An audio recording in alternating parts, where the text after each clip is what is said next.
Welcome to the Transforming Trauma podcast. Transforming Trauma is presented by the NARM Training Institute. I'm your host, Emily Ruth, and I'm so glad you've joined us today. Hi, Transforming Trauma listeners. Do you want to join the international NARM community in support of trauma-informed care? If so, please consider joining us for the online NARM Basics training to become a NARM-informed professional. This is the Level 1 training in the neuroaffective relational model for helping professionals work with complex trauma. This professional training is designed to support those of you working with clients or populations dealing with the effects of adverse childhood experiences and complex trauma. This training is for helping professionals in a variety of fields, such as mental health professionals, substance abuse counselors, educators, doctors, nurses, other healthcare providers, coaches, and more. In this online training, participants will learn more about the changing field of trauma, a deeper understanding of the impacts of ACEs and complex trauma, and how NARM, one of the first models specifically designed to address complex trauma, can support professionals in the growing trauma-informed field. The next online NARM Basics training is starting in September 2022 and will run 1 weekend a month through December 2022. 60 continuing education units will be available for most helping professionals. Register now to reserve your spot. We hope you will join us in learning how to transform trauma. For more information and to apply to the online NARM Basics training, please visit narmtraining.com/online basics. And now for our interview.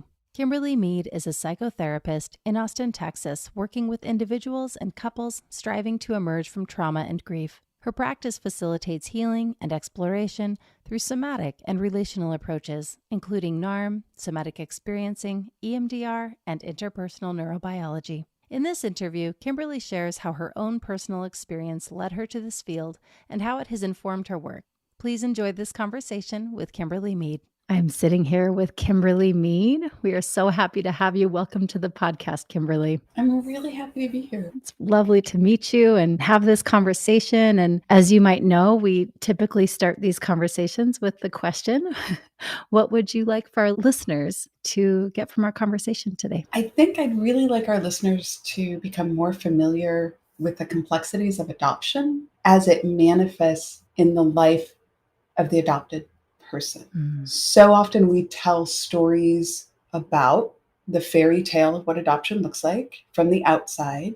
We're in service to the parents who are working with young children. But what I've come to learn in both my professional experience as well as my personal experience is that it can be and often is an event that continues to affect us throughout our life. Those children become adults and we forget that the adults still have some wounds and patterns that they're pulling forward.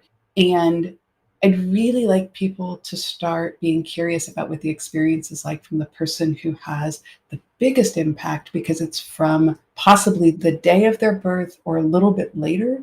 And it continues to affect us and manifest. Yes, thank you for that reminder. It continues. Okay. So tell us about the work that you do. You're a therapist, but tell us how you work in this field. So I originally came into this field from working in the business world as a creative designer, and I changed careers in my late 30s. To me, my world has always been about gathering stories from other people and really sitting with them and trying to understand their world as it manifests. When I originally went back to school, it was entirely with the focus of working with adults of adoption.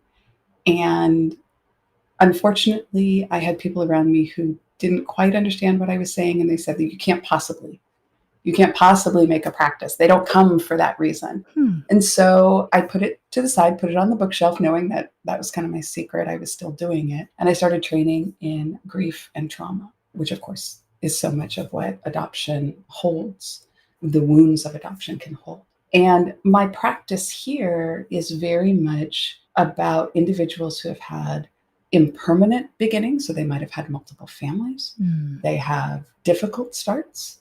The individuals who often stay with me the longest are individuals who have had a lot of violence in that impermanence and in that start. They've had oftentimes a loss of a parental figure, a loss of a family. And I think what can contribute to why they stay with me so long is those individuals also have physical and emotional trauma. The interesting thing about complex trauma, as I see it, when it manifests inside of an adoption world, is we have what many of us would go, oh, of course, that is trauma. You had something violent happen. You had something massive happen. And we see it and we understand it as trauma. Inside of adoption, there's also this subtlety, this covertness that our families from adoption forward can be relatively very healthy as well as potentially unhealthy, but relatively healthy. And people won't understand that there is still a wound. Mm-hmm. So I work with individuals who have that impermanence and have that start-stop early, who have some chaos happening in their life. Something's really blocking them. There's a lot of rigidity, a lot of confusion when they try to really identify themselves as opposed to the stories that they know about themselves. Yeah. Wow. I'm hearing a couple things that really landed for me just as you were talking. I'm thinking first about how interesting, isn't it, that the world can tell us you can't build a whole practice on this one group of people, as if there's one or two people in the world that struggle with this and you can't build a practice. It's like everywhere. There's folks who are dealing with the effects of complex trauma and things from childhood, and in this case, adoption. And I'm just interested in how that shapes the support that's available. And I love that you didn't listen to the message. I sort of accidentally started to listen, but I was always like, trauma, Yeah. body focused, because so much of the experience is before narrative memory. Although, and I'd have to look up the exact numbers, the current numbers. I think it's something like more than 40% of adoption actually occurs after the age of 2. Mm, So we're not talking only babies. Like there's a lot of stories about adoption. sure. And one of the things that I actually have seen really change as we start talking about complex trauma, developmental trauma, is I've also seen an opening up of being able to sit with the complexities of adoption. Even in the community here in Austin, we are very fortunate to have an organization that focuses adoption knowledge affiliates. More and more, I see my peers asking, hey, this person is adopted. Who works with that? I see more clients coming forward asking, I am adopted and I want to work with somebody who has that competency. Yeah. I see people asking me for consultation. Like if we could just get it on the radar. Adoption isn't a villain, but it's also not a fairy tale. It amplifies our childhood environment, our childhood wounds. It is inherently going to have a wound in order to get us to this event of adoption. And that's really hard to say. No person who puts a child into adoption, no adoptive parent wants to sit with the idea that this child already comes with some type of pain. And when they do embrace it, I think it has a better outcome for the child. It makes more sense in their overall story. The other thing I've noticed is that adoption is different from generation to generation. So adoptions that might have occurred when I read about them in the 30s and 40s is very different than in the 70s. It's very different than in the 80s because we have cultural influences. We have international versus domestic. We have whether or not we think of it as a secret to not be spoken about as opposed to something that we can share. And even the resources that the internet provides to help lessen the isolation that maybe historically a person who was adopted might have had.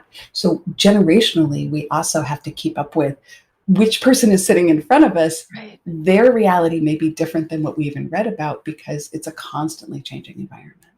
I was on a chat board recently and somebody asked this question, like, do all adoptees feel, fill in the blank? And half of them said, I absolutely, that's exactly it. The other half said, absolutely not. And if I hadn't had the framework of NARM, I would have been left in this chaos of, I guess adoption isn't the issue. Why is this coming up this way? But the foundation of working through attachment in the structure and the coherence that is provided by NARM, I think you touched into the very fact that adoption is messy.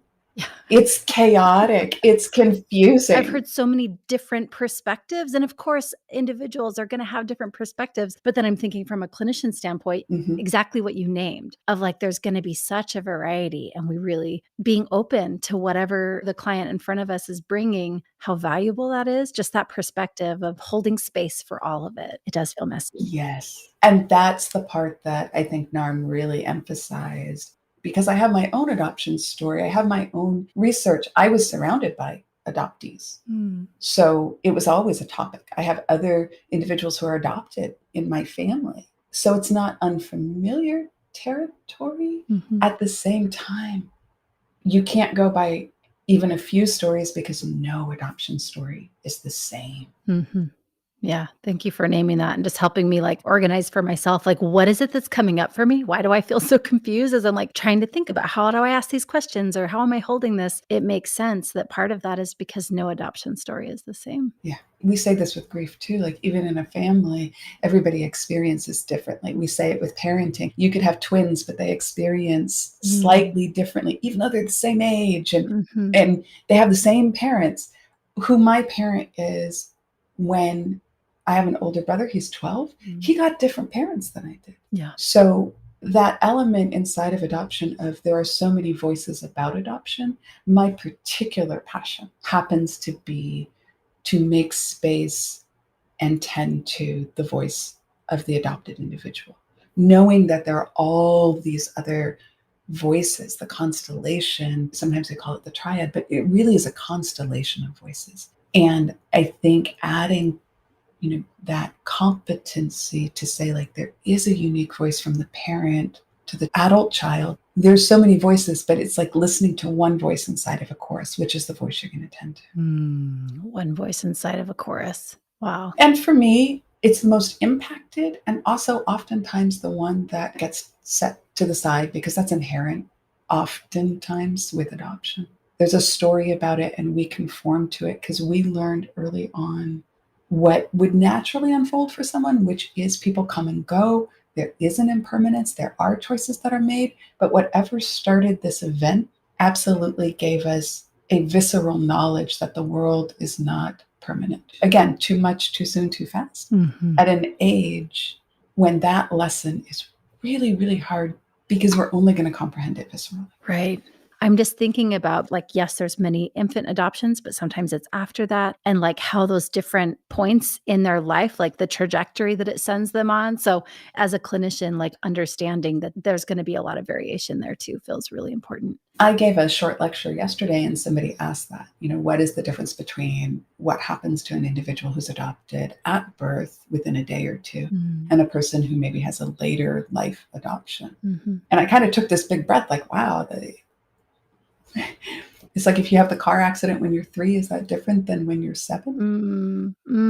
Yes and no. Yes and no. The injury is still there. How you get tended to, your formation of what the world does or doesn't offer you is different, though, according to how early that structure is and then why that structure came about, the intergenerational trauma that might be there already delivered to you. Yeah. So you can see one of the reasons it's so chaotic is you have so many elements to track with an individual. Right. Yeah, that's kind of what I was thinking about, the different elements and how you track that as a clinician. You mentioned a little bit about your own story. I imagine that's part of what brought you a little bit to this work, but also I'm thinking, well, but you had a whole career prior to coming to this work. So I'm curious, like what brought you back around? Were you always interested in working with complex trauma and in this field, working with adoptees? And one way or another, the adoption story had always been something that I was an advocate about. Yeah. And throughout my life, both for its positives and for the hits that I took because of it, it lined me up for a lot of difficulty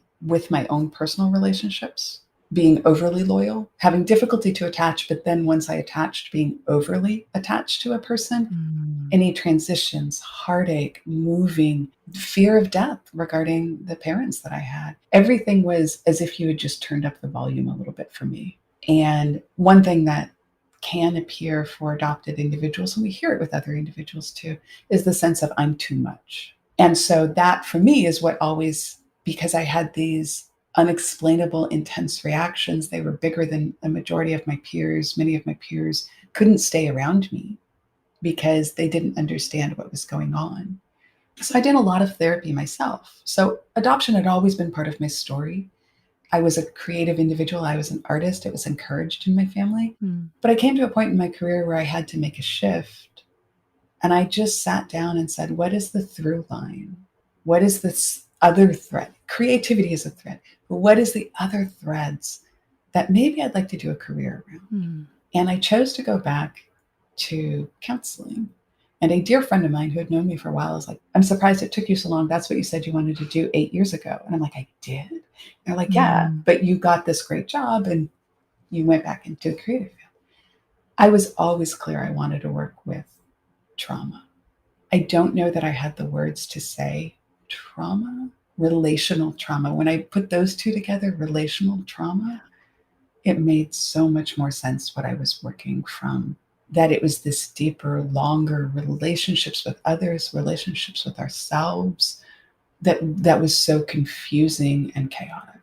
And so once I put those two words together, relational trauma, it made sense what my practice looked like. I love that. Yeah, it was very similar for me when I heard that phrase, relational trauma. It landed and I thought, oh, because I've never been to war. I've never experienced a lot of what we think of as trauma in the beginning. But then when you put those two together, it just makes sense. Exactly. Yeah. So I'm curious, I know a little bit of your background, but how did you come to NARM and what was that journey like? What led you to get trained? So I was originally studying somatic experiencing, and I was way into somatic experiencing. I had met somebody even before I started school who was in the somatic experiencing training, and very vibrant individual. We hit it off immediately, and she kind of became my mentor. And then when I was in school, I also continued my own therapies, as we should. Mm-hmm. And I was doing somatic experiencing, and I was finding a lot of release from the trauma energy. For me, what was missing was an element of attachment. One of our SA practitioners here brought Brad in to do this introduction to this new thing called NARM. Mm-hmm. Like attachment theory, it always felt like labels to me, like just reading about attachment. But when I sat down with that training with Brad, all of a sudden it became alive to me. Mm-hmm. The term strategy changed everything for me. It changed my sense of what am I with? How can people heal? This isn't a label. This is something that's enacting. And so NARM very quickly added a level of energy and aliveness, and at the same time, ease inside of me. I've had clients who worked with me early on and then have come back, and they said, there is a difference. We feel it in the room. And I really think that's because of the work. My next phase for my particular kind of work was this addition of NARM. It kind of blended everything that I'd studied in. I'd studied IPNB. I had taken Gottman because I originally worked with couples, and I occasionally do, but they just don't show up in my practice as often. I had taken the training on internal working models, the trainings on attachment, somatic experiencing, EMDR. So you can hear the trauma that I'm really trying to understand how it sits in us from a body up perspective. And NARM just clicked everything together.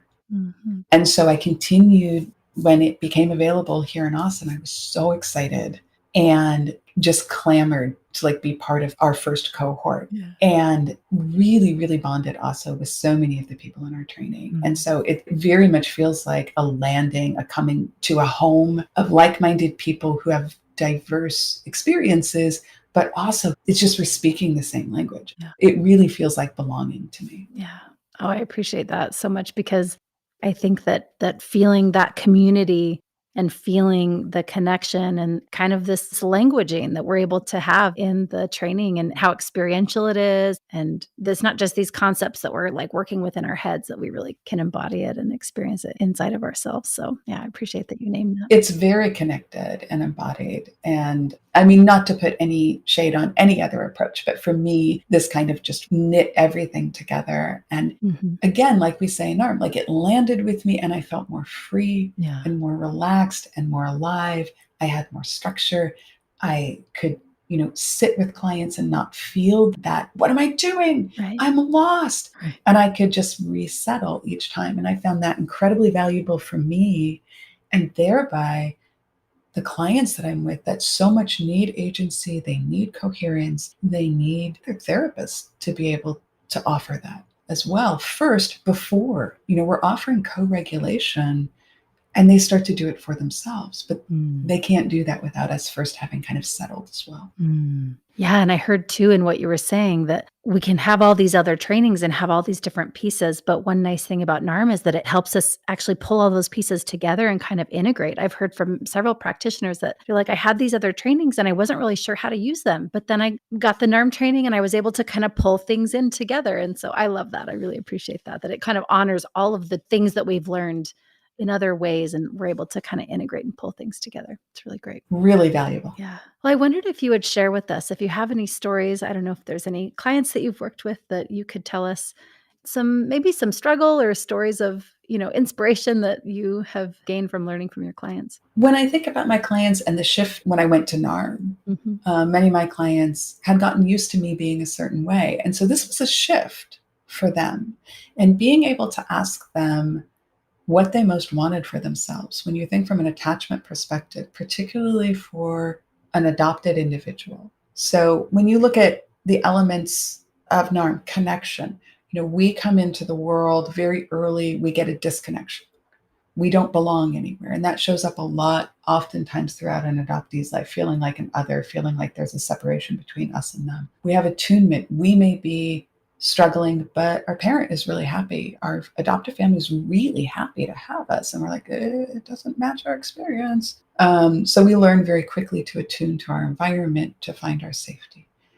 We learn inside of autonomy, and this is a big one for me inside of the adoption story, we want to fit in. We learned that our story is difficult. It's not as important possibly as the story of belonging. And one of the ways to do that is the story of our adoptive family. What do they need?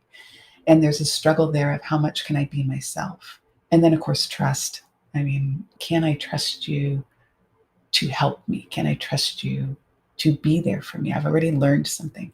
So when I brought this into my clients and I would ask them, what do you want for yourself? Their survival strategy would absolutely pop up. I had changed. I was asking them to be more in the room.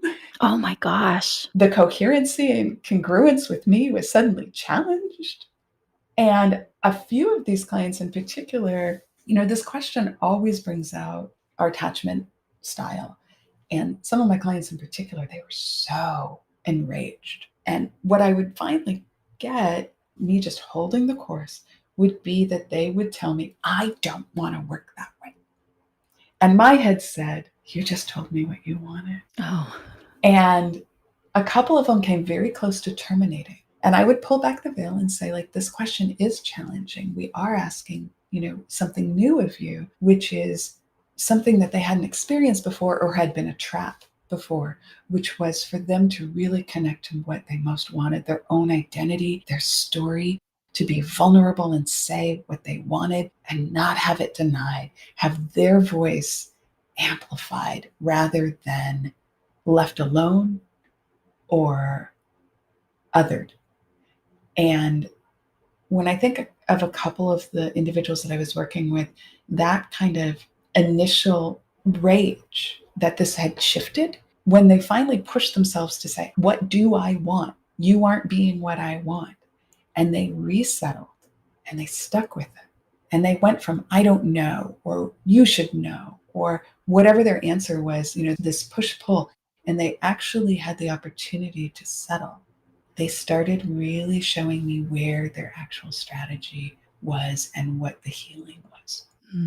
And so they had the ability to claim their agency inside of therapy. I've had a client, more than one, share that the consent of where are we going to go. This isn't about me knowing about adoption. And this is about me being present with their story as it manifests for them. I don't place any assumptions on them about if this is a wound or not. I listen, I'm available. I talk about it like I'm the bumpers on the lane in a bowling alley. I keep you out of the gutter, Paul, so you don't go too far off. That's the chaos. That's the going back to your strategy. And I help you really find yourself again, which is underneath all of these wounds. That person is still there.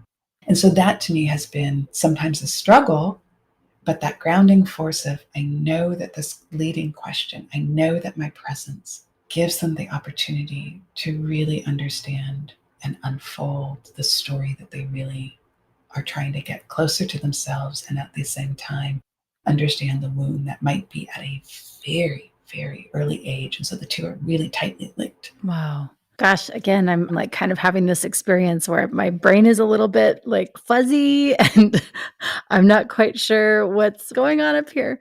One thing that kind of popped out at me as you were talking was this kind of understanding that you have your own experience and what you're bringing to the room isn't so much that I'm an expert.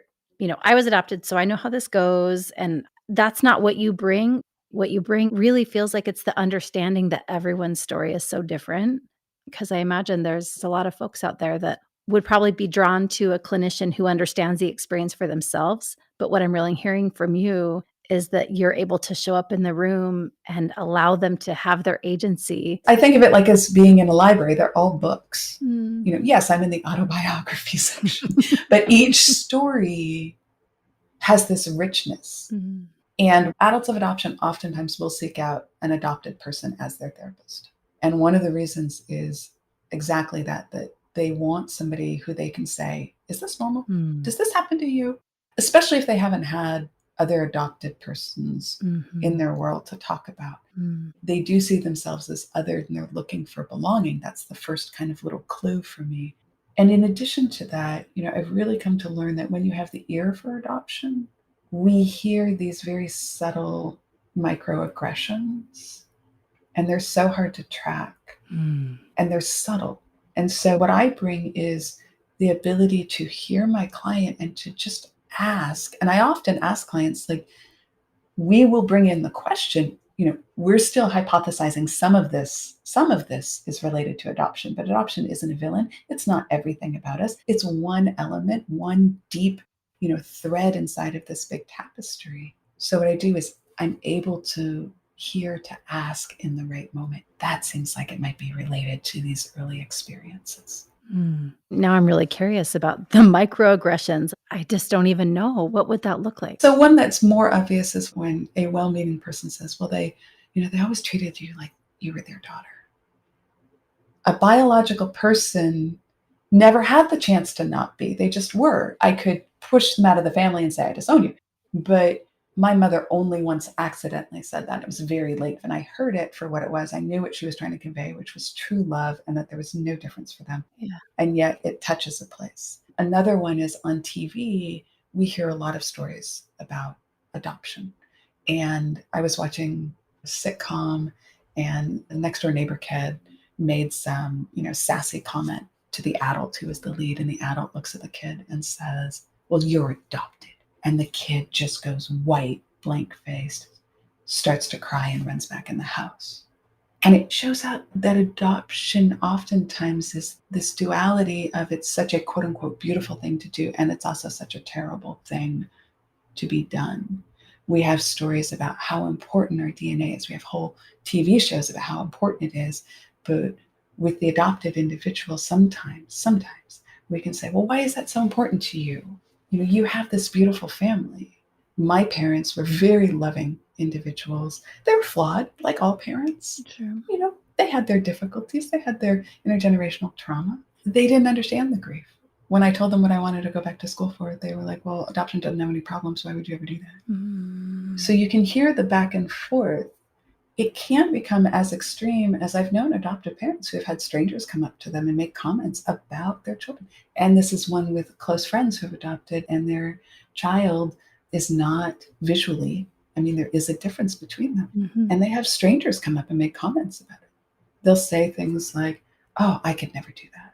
I could never raise somebody else's child. And as we know, kids hear and pick up on these things, whether or not it's said to them. And so there's such a conflict in the American system of adoption. There's such a conflict and we sense it. Yeah. And it makes it even more confusing for us to raise our voices and say what we need. It makes it even more confusing for us to find our own identity inside of a culture that oftentimes doesn't know what to make of it. We don't learn about it in human growth and development because it really doesn't fit in. It's a footnote. It's one paragraph.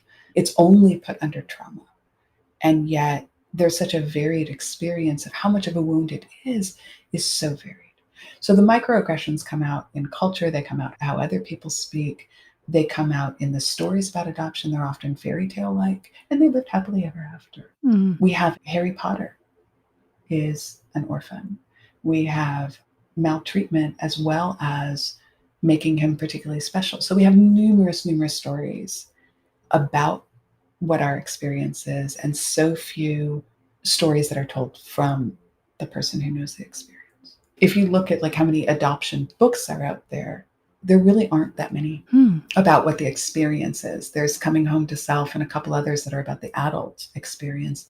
Most of them are about how to parent. So they're servicing the needs of the parent and the family, and the individual can get lost in that. It doesn't mean that it does. I'm always really careful about this. There's no one way that this happens, but the individual can get lost inside of this. And that's what I love about NARM is so much about accepting this 50-50 relationship, what our environment offers, and not using blame, and how we connect to ourselves, how we connect to others as a healing place. The balance of the top-down, bottom-up approach. All of it just seems really built for working with complex trauma, developmental trauma, and adoption falls inside of those two. Thank you for sharing that. I'm just realizing what's coming up for me is really just this awareness that I think I have a lot of fear of, like, knowing how to talk about this. And because I do know folks who have been touched by it, like, I imagine that there's a lot of us that would love to read a book by someone who has been adopted. So there's space out there, folks, if anyone wants to write the book. But I'm just thinking about even to the messages that you were given. You can't build a practice on this. There's not enough people. And what I'm really hearing is there's so much space for voices. And there's so many of us I know that want to learn more. And there's a lot of caution from the individual who's adopted as well. You might even hear it in my voice. There's a lot of caution at times because it's a very vulnerable topic. It's a very sensitive topic. We have people who very much are adopted and they do not have these scars. They can't connect to the fact that others do.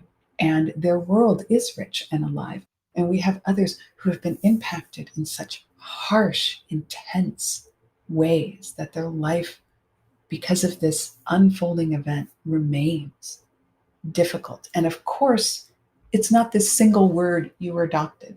I was in a workshop with Robin Goebel, and it was all about adoption. It was a year-long masterclass. And one of the things she asked, we had 3 adopted individuals in it, and she asked us if she could ask us a question, for everyone to listen to. And she said, "Are you adopted or were you adopted?" Oh. And that's always stuck with me as one of my first questions for someone so that they can tell me. Because you're right, I know my story, I know many stories, I know theories, and to raise the voice of the person who has the trauma and give them structure, give them a container for it, give them a way to sort through it. So you're not leaving them just hanging and again telling their story. You're giving them the ability to integrate it, to embody the here and now, to turn it into a library of experience rather than the identity of experience, and to let them define themselves more clearly. And that's why I think the trepidation can be there, both to talk about it from the outside, but also to talk about it from the inside. Oh, that makes so much sense. Thank you for sharing that.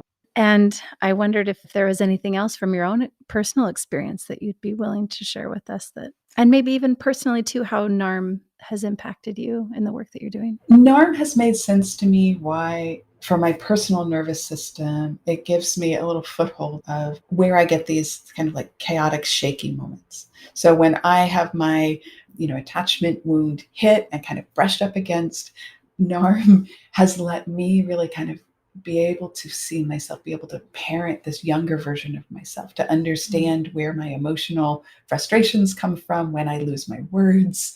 And it also actually has made me really appreciate how my husband, who's known me for 24 years, but we've been married only 2 years, how his stability has really allowed me to work through this caught energy.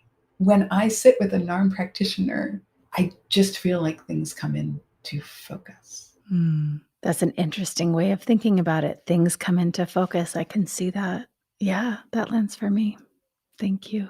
Well, this has been really lovely. Thank you so much for taking the time today to talk with us and share what you've learned and what you continue to learn. I wonder if there's anything else that you'd like for listeners to know about the work that you're doing or anything that feels important that's left unsaid. I think sometimes it feels like drinking from a fire hydrant.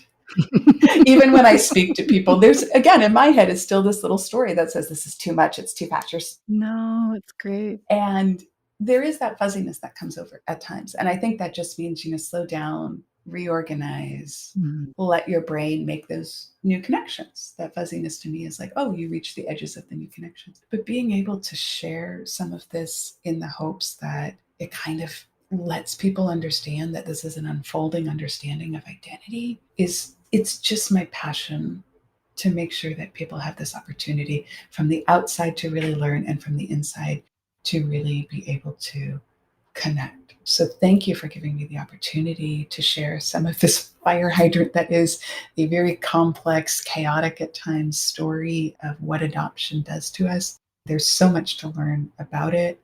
I think I could spend a lifetime just researching and sitting with stories and still have so much more to learn.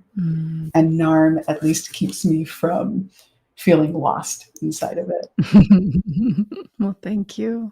Yeah, it's our pleasure to have you. And I wondered if there was a place that folks can find you if they're interested in the work that you're doing and where your practice is. So I'm in Austin, Texas. I am also a supervisor, Great. so I have 6 associates who work with me. Great. And they hear my soapboxes, I'm sure, sometimes of topics I particularly love.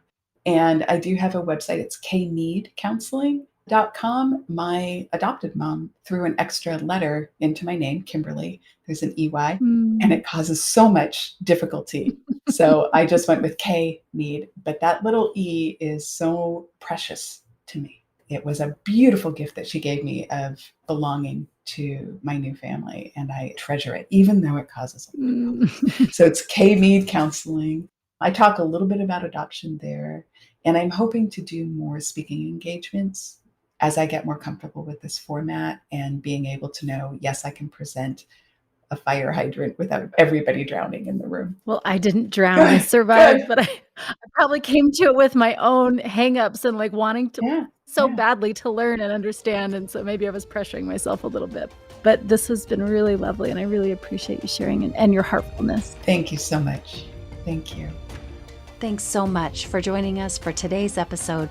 To find more about our guest and their work, check the show notes or visit us at narmtraining.com/transformingtrauma. Hey, Transforming Trauma listeners.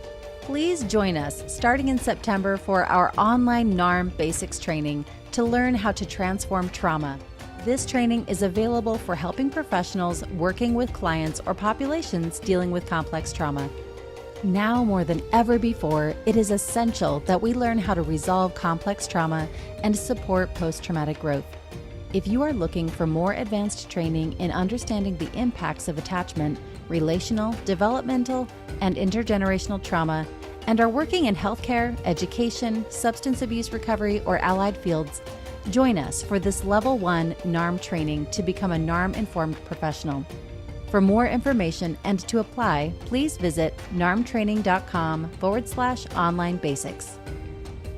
Thanks to Andrea Klunder and the Creative Imposter Studios for producing and editing, to Tori Essex for our album art, and to Brad Kammer for the creation of this podcast. We look forward to building community, connection with you, and changing the world by transforming trauma.